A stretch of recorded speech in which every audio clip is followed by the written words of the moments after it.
मौलाना शाहिद जंगवी साहब।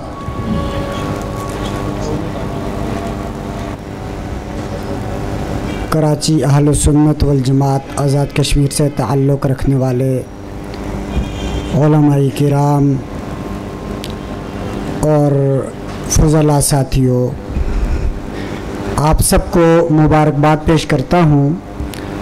चूँकि उलमा की मौजूदगी में मुझे हुक्म हुआ, बस इतना कहूँगा, इल्म हासिल करना बहुत आसान है।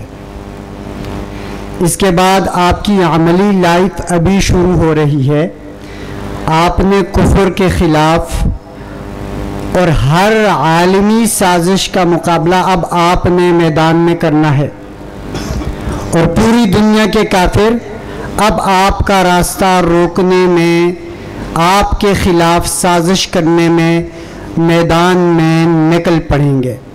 आप अपने इलाक़ों में जाएंगे, अल्लाह की वहदानियत, रसूलुल्लाह सल्लल्लाहु अलैहि वसल्लम की ख़त्म नबुव्वत, सहाबाए किराम और अहले बैत अतहार की नामूस की हिफाजत अब आपकी ज़िम्मेदारी है।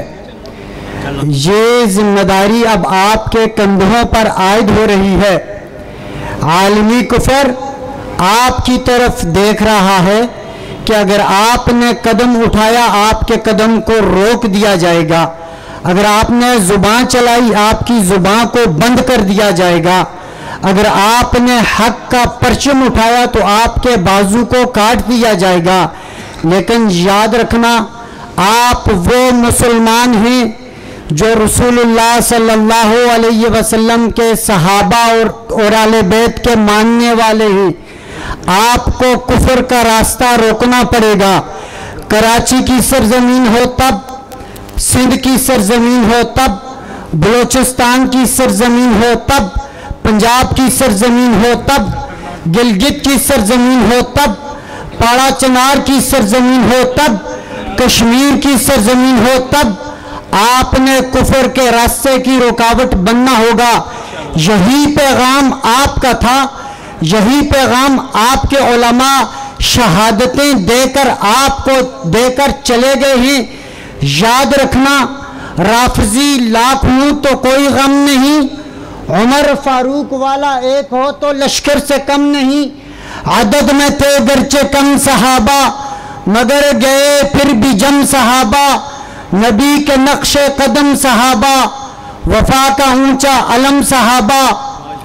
वो दहशत गर्द कह के तुमको हक से मोड़ना चाहें, वो दहशत गर्द कह के तुमको हक से मोड़ना चाहें, तुम उनकी गर्दनें काटो, ये कुरान की नसीहत है। अगर अब भी न तुम उठे तो कोई और उठेगा, कभी बदली नहीं जाती, ये मेरे रब की सुन्नत है।